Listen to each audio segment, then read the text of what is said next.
Set. So thank you, Jason. Yeah, actually, my experience with this was about 12 years ago. I was on a Sunday walk with my dad, who was about 77 years old at the time, and he just dropped to the ground with a sudden cardiac arrest. And we had to do CPR on him. Between myself and the first responders, we were doing CPR on him for probably close to half an hour, and we were able to resuscitate him. And so I can tell you, from firsthand experience, that knowing what to do in this kind of a situation is really important. You can save a life. You can make all the difference. And we want to talk today about the simplest way to look at this, the simplest way to look at doing CPR. This is not a certification course. We're just talking about, something that anybody can do regardless, of their level of training, that can, make a difference between life and death in one of these situations. A lot of people, when it comes to, being in this situation where they may need to do CPR, where somebody has to do CPR, may not want to jump in and participate.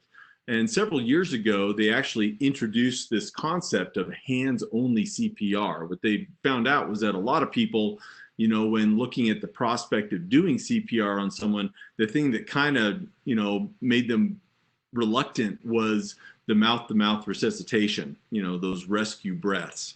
And in Sweden, they actually did a study a few years ago that when they started pushing this hands-only CPR standard out to their public, they saw a six-fold increase in the number of bystanders who got involved and performed chest compressions on people in an emergency. And that is really, important, because if you don't have anybody doing anything, the chances are this person is going to die.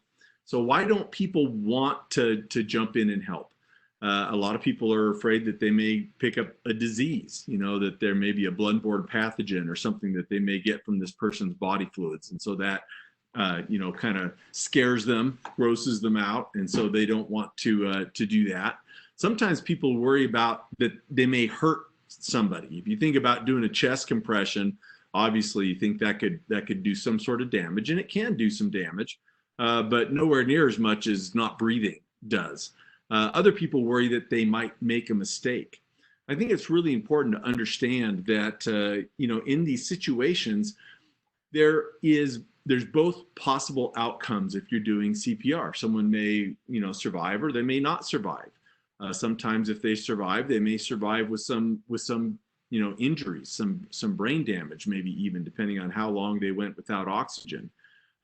Some of the statistics show that if someone has a cardiac arrest, and I don't mean a heart attack, a cardiac arrest where they stop breathing, and their blood is not circulating, when someone has an out of hospital cardiac arrest, they have about a 10% chance of survival.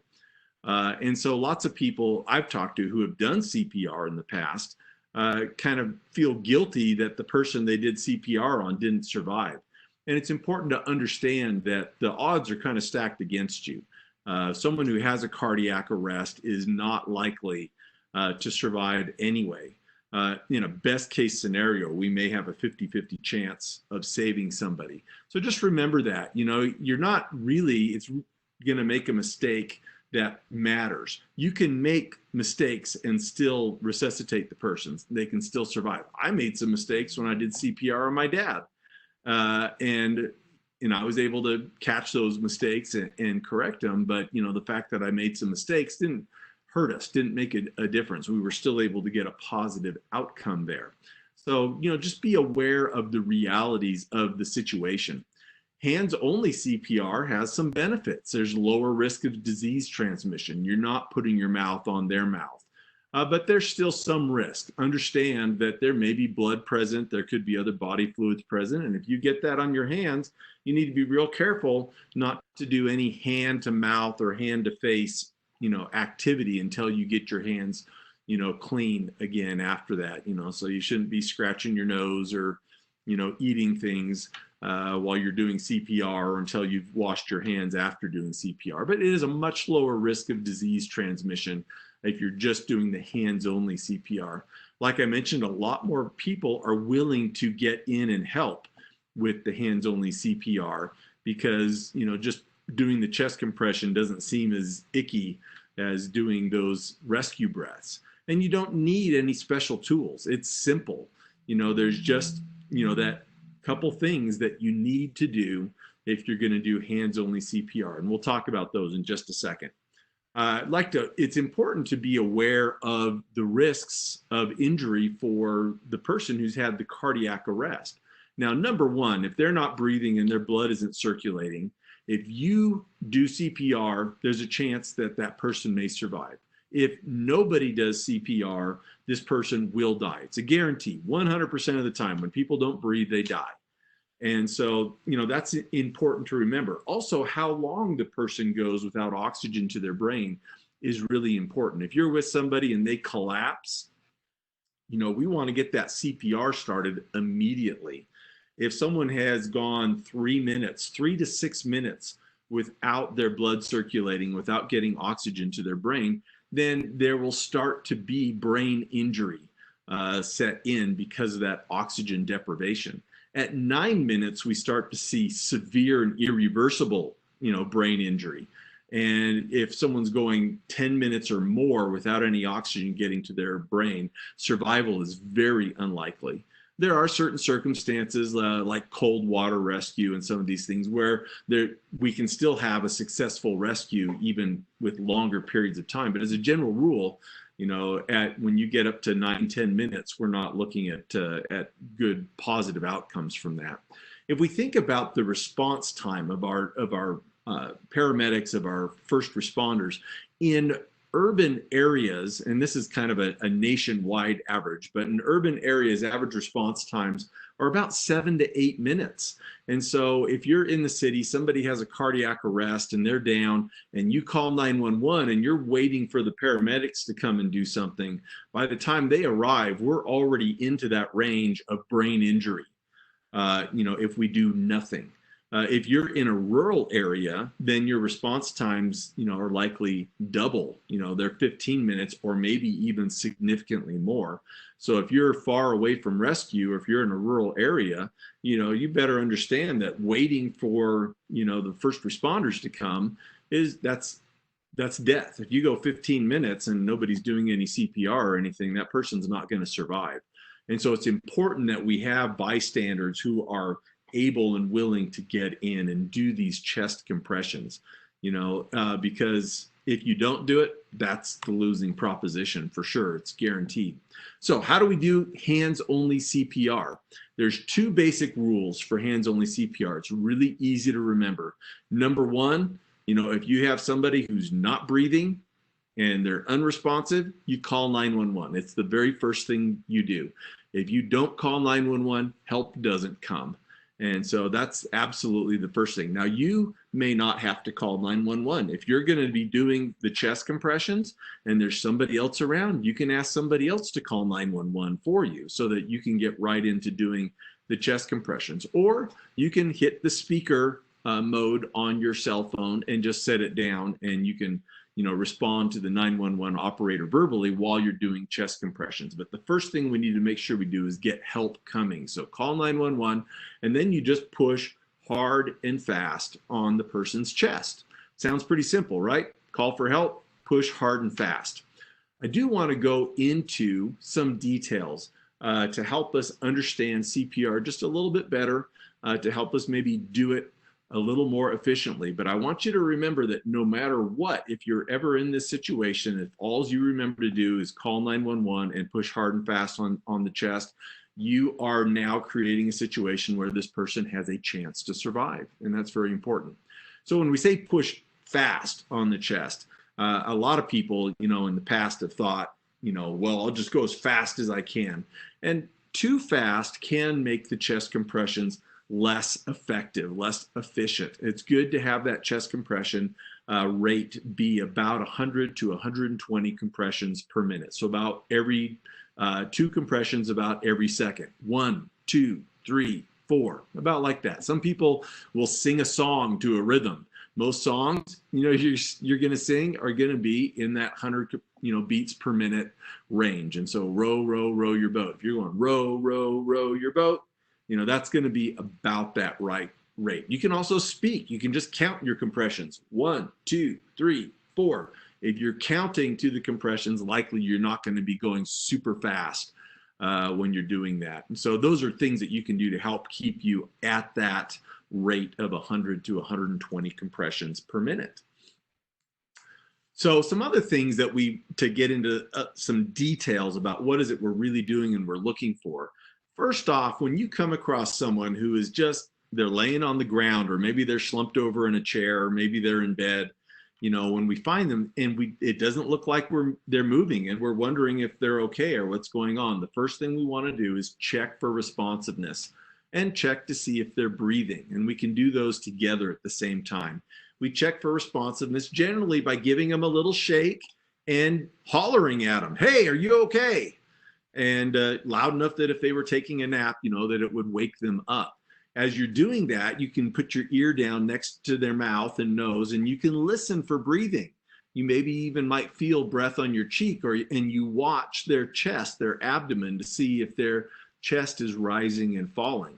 If you don't hear any breath and you don't feel any breath and you don't see any movement in their torso from breathing, then they're not breathing, and that's when we have an emergency. And if you can't get someone to wake up, that's always an emergency as well. Even if they're breathing, but you can't get them to wake up, call 911. But if you can't get them to wake up and they're not breathing, you need to be doing chest compressions. So as soon as you identify that they're unresponsive and not breathing, you call 911, or you have somebody else call 911. If there's an AED available somewhere nearby, if you know that there's an AED, in the building, ask somebody to run get the AED. If you're alone and the AED is really close, run get it. Because using an AED early in a cardiac arrest greatly increases the chance of resuscitating this person. And we'll talk a little bit more about AEDs at the end. As soon as you've done that, you've sent someone to call for 911 and get the AED, then just start pushing hard and fast on their chest. Do those compressions. This is a good form for doing chest compressions. Number one, we have to make sure that the person's body is on a hard, flat surface. We can't do chest compressions on a bed. If you try and do chest compressions with someone laying on a bed, it'll compress the bed springs, not their chest. And so you may need to move the person from a chair to the floor, from the bed to the floor. But we need to have them on a hard, flat surface, laying on their back. You kneel down beside them, and you place your hands on the center of their chest with the heel of your hand right on their breastbone, pretty much in the middle to the upper middle part of their breastbone. And just like in this picture, you're going to square your shoulders above where your hands are placed on their chest. You're going to keep your arms straight. Try not to bend your elbows because it'll actually be easier. You can use the weight of your torso to make the chest compression. And then you just push in that position hard and fast on their chest. People will often ask, what about children and infants? And if we're looking at young children, the only difference, the primary difference in CPR for a child or an infant is the depth of the compression. And so for an adult, we're generally looking at a compression of about 2, maybe a little bit more than 2 inches deep. A general rule of thumb that you can think about to visualize how deep that is about 1/3 of the depth of their chest, or from where your hands are on top of their chest to the ground where their back is. If you go about 1/3 of that distance, that's going to be about 2 to maybe a little more than 2 inches on an adult. But on a child, that's going to be much less. On an infant, that may only be about 1 inch, or on a toddler, that may be about 1.5 inches. And that's the only big difference, major difference on CPR for children, is the depth of the compression. The rate of compressions is still 100 to 120 compressions per minute. It's the same no matter what. A child's chest will be easier to compress than an adult's chest. And so with an infant, you can generally get that 1 inch compression by just using a couple of fingers and pushing on their sternum. And you can get that 1 inch compression. With a toddler, year and a half, 2, 3 years old, it's about 1.5 inches. And you may use one hand. You don't need to use both hands. You can. You want to be careful that, you're just doing about that 1/3 of the depth of the chest. And if a child is 8 years old or older, we consider that an adult for purposes of CPR. And so we're again going to be looking at that about 2-inch deep compression. But again, you can just think about that third of the depth of the chest general rule. Where do you place your hand? I mentioned right on the sternum. Again, you want to use the heel of your hand. If you focus the pressure right there on the heel of your hand, that will actually allow you to deliver the necessary force easier than if you're doing it with your hand flat or more towards the palm of your hand. You want to focus that force to the heel of your hand, and you are basically going to look at a line across their chest about in between their nipples, right in the middle to upper middle part of their breastbone there. And with adults, probably going to need 2 hands, and you can put one hand on top of the other, and focus on putting that force down on your heel. Your hands can be flat on top of each other, or you can interlock your fingers to kind of hold your hand up to help you focus the pressure on the heel of the hand. But that's the important thing, is to just try and remember to put that pressure on the heel of your hand. If you just put your hand on there flat and go hard and fast, that's great too. You're doing something.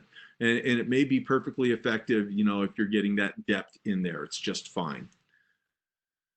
How long do you do chest compressions for? People always worry about this one. When do I give up? When is it too long? And the important thing to remember on this is you can do chest compressions for a long time. As long as you're compressing their heart and their lungs, you're getting oxygenated air, oxygen in the blood and circulating to their brain. Hands-only CPR is about as effective as doing it with the rescue breath, so long as the person's airway is open. If their airway's open, when you compress their chest, you compress the lungs, and it will pull a little bit of air in and out of their lungs, as well as compressing their heart. And so when that airway's open, we're getting the same effectiveness with the CPR. If we get that blood circulating to their brain, then we are going to be avoiding that brain damage or that brain injury that can happen. And so we just keep doing CPR until somebody else takes over, till first responders arrive, or if you get really tired and there's somebody else there who can do it, you can switch off with them and they can take over and start doing the chest compressions. If you stop doing compressions to let somebody else take over, we should make sure we have those compressions going again within 5 seconds. And that's not too hard to do. 5 seconds is really quite a bit of time in a situation like this. When the first responders arrive, they will tell you when they're ready to take over. Just don't quit when you see them. Make sure you keep doing chest compressions until one of them actually comes up to you and says, "I've got it now," and they take over for you. But don't give up. Like I said, we did CPR on my dad for almost a half hour before he resuscitated. And in the movies and on TVs, we see people doing CPR for 30 seconds or less, and we see them either give up or the person wakes up and starts coughing after just 10 compressions or 20 compressions. That's not reality. Okay, that could happen, but that's very unlikely. And so what you've seen on the screen, kind of forget about that. When you start doing compressions, you just keep doing it. And 2 or 3 minutes in, 4 minutes in, you're going to start to think, oh, this isn't working.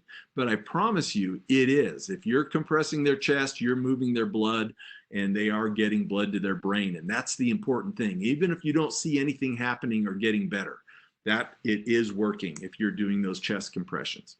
So let's talk a little bit about the AED. There's a lot of AEDs out there. You go shopping and you may see AEDs, mounted on a pole or on a wall in the stores where you're shopping. Some of you have AEDs available in your offices. And whether or not, you've been trained specifically on using the AED, they're not hard to use. They pretty much tell you exactly what to do. And so it's important, if somebody has had a cardiac arrest, we want to get an AED hooked up to them as soon as possible. Early defibrillation increases the risk of this, or the chance of this person surviving, significantly. So if it's available, use it. When you open it up and turn it on and you push that on button, it will start talking to you and it will tell you exactly what to do. So open it, look for that on button. It's generally going to be a green button. It's going to have this symbol on it with the circle and the line across part of the circle. That's the on button. Push it, and that machine is going to start talking to you. Inside the AED or with the AED package is usually another little package that has some tools and supplies. It'll have scissors, maybe a razor, and some other things that you may need during CPR. For example, the scissors, you can use those to cut the clothes off if you need to, because we have to bare the chest to put these pads on. If you bare someone's chest and they've got this rug of hair on their chest so that the pads won't make contact with the skin, there's so much hair, then find that razor or whatever the other device is that's in that package for removing hair, and get the hair off the spot where you need to put those pads so that they can make contact with the bare skin. I would say most people are not that hairy and you can just put the pads on without shaving their chest, but it is possible. So just be aware of that and know that the tools should be with the AED to do that if you need to. A lot of these pads are some different designs. One manufacturer has this design where it's all one piece and you just lay it out on the chest, and it's going to be placed exactly where everything needs to be. Other pads will be individual and they'll have a picture on them, and it'll show you exactly what position on their chest to place the pad. So generally one goes on the right breast just below the collarbone, and the other one generally goes right below the left breast, kind of to the side a little bit. And that way that electrical signal between the pads will go through the heart, as they talk to each other. The machine will know if the pads are hooked up, and because the signal will transmit through the body, and it will continue to tell you the next step to do. It's important to make sure those pads are plugged in, but if they're not plugged in, don't worry so much about remembering that, because the machine will tell you to plug the pads in. If they're not plugged in, I guarantee you it will tell you to plug the pads in. And so again, this AED is going to talk you right through this entire process and tell you exactly what to do. So you'll hear these audible prompts. It'll tell you what to do. Once it's going, it'll say something like analyzing heart rhythm, and it'll tell you don't touch the patient. So we want to make sure that nobody's touching the patient, and it will check and see what kind of electrical activity is in the heart right now, and it will determine whether it can deliver a shock or not. And if it can, it will tell you it's going to deliver a shock, or it'll have a button that'll flash a yellow light, and it'll say push the flashing yellow light to deliver shock. You just do whatever the machine tells you to do. Sometimes there may not be what they call a shockable rhythm, and so the machine will tell you no shock advised, and it will tell you to continue doing CPR. So even if it doesn't deliver a shock, you still keep doing the CPR. And so there's a cycle. It's about 2 minutes. So you'll do CPR for 2 minutes, and it will tell you stop, don't touch the patient, analyzing heart rhythm. It'll tell you if it's delivering a shock or not. And when it's done, it'll tell you it's okay to touch the patient, and you go back to doing CPR again, for 2 minutes until it goes through its cycle. Again, super easy. I hope I'm not making it sound too complicated. When you turn the machine on, it's going to tell you exactly what to do. If your victim, if your patient becomes responsive again, if they wake up, they start breathing and they wake up, just try and keep them calm. You probably want to help keep them warm. If you have a blanket or a coat you can put on them, keep them still, wait for the medical responders to arrive, because this is still a medical emergency. If this person stopped breathing, if they had a cardiac arrest, even if we got them back, they need to go to the hospital. But keep them calm, keep them warm. If the person, starts breathing, but they don't wake up, which, is also a very common event, you put them in the recovery position. You just roll them on their side, right or left side, either one, so that if there's any fluids in their mouth, they can drain out. We want to make sure their airway can stay open. So roll them on their side and just monitor them, make sure they keep breathing, and again, wait for emergency medical to arrive. So in summary, hands-only CPR is really simple. The first thing you have to do is recognize that there's an emergency. If somebody looks motionless and you think something's wrong with them, see if you can wake them up. Check and see if they're breathing. If they're not, then get someone to call 911 and you get them on a hard, flat surface and just push hard and fast on their chest. It's that easy. Call for help, push hard and fast on their chest.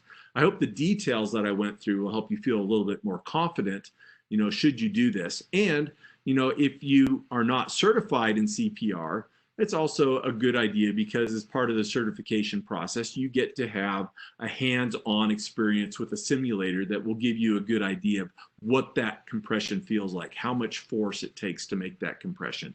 But I can tell you that, you can do it. And you just need to get in there and do something. If you do chest compressions and that's all you do, you're giving this person a chance of survival that they don't have if you don't do anything at all. And that's it. Great presentation, Doug. Folks, if you have a question or a comment out there, please type that into the chat box or the Q&A box, and we'd be happy to answer those right now. I'm still giggling about the hairy chest. Good thing I had my audio off. Snickered just a little bit. Great presentation, and just an important subject. We all get together for family dinners or whatever. That's a good place to have a heart attack, and great opportunity for us to be able to save a life there. Just looking to see if we've got any questions or comments. All right, what's the final word, Doug? The final word is if you can do something, just do it. Anything you can do is better than doing nothing at all. Great. Thanks so much, folks. Appreciate you tuning in today. We do have another webinar, Risk 2019 year in review, and we'll be doing that in a half hour. So if you haven't signed up for that, send me an email right now, jason@utahtrust.gov, and I'll get you a link for that. Doug, thank you very much. Excellent presentation. Everybody go out and have a safe day.